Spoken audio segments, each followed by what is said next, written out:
Hello, Cougars! How's everyone doing out there? I'm doing great. I've just been preparing for the upcoming Reading TAKS Test 2010, and I think I'm going to do swell. Absolutely swell. Yeah, I even wrote a little ditty about it. Want to hear it? It goes like this right here.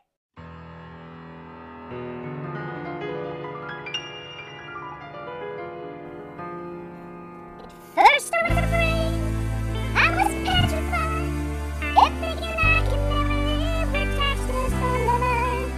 But I spent so many nights thinking what my score would be, and I've been strong. My teachers taught me strategies I know not go. Walk out the door, it's time for TAKS now. No time for crying anymore. With book of brain, I can prove that I am right. I will not crumble, I will not lay down and die.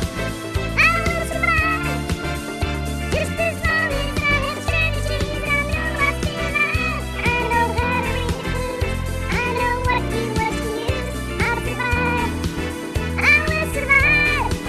Hey, hey! How'd you like that? You should probably learn it too. Maybe then you'll be able to get commended performance on the Reading TAKS test just like me.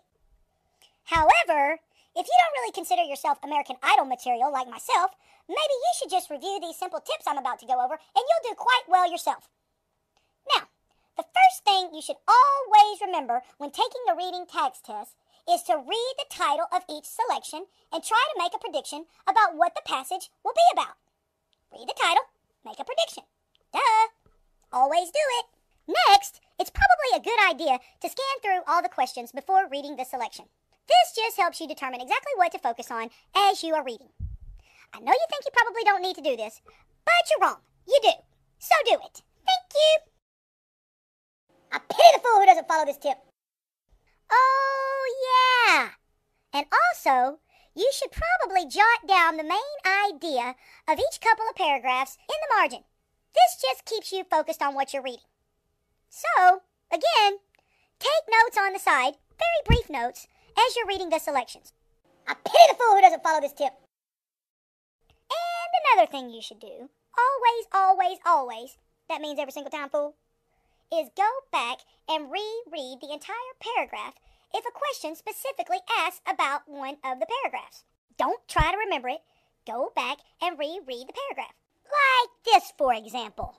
When a question looks like this here, you really need to go back and read the entire section to make sure you get the answer right. Don't be lazy. I pity the fool who doesn't follow this tip. Besides, it's very important to do this since you must have proof and evidence to support every single answer choice, especially when it comes time to draw conclusions and make inferences. That's right, those are the types of questions where the answer is not really in the passage. You just have to use your brain, you know, the old noggin, and figure it out. But you'll always come to the right answer if you go back to the passage and look for evidence to support your answer. Do it. I pity the fool who doesn't follow this tip.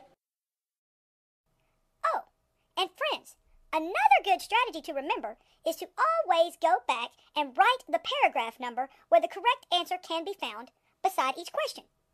Yes, it's a bit time-consuming, but it will be well worth it when the score comes back, commended performance, and our campus receives a rating of exemplary. Thank you. And let us not forget, Cougars, to go back and carefully review all of our answer choices once we have completed the test. I pity the fool who doesn't follow this tip. Now, if you will simply take my advice and heed my words of wisdom, I think that you will survive the Reading TAKS test just fine.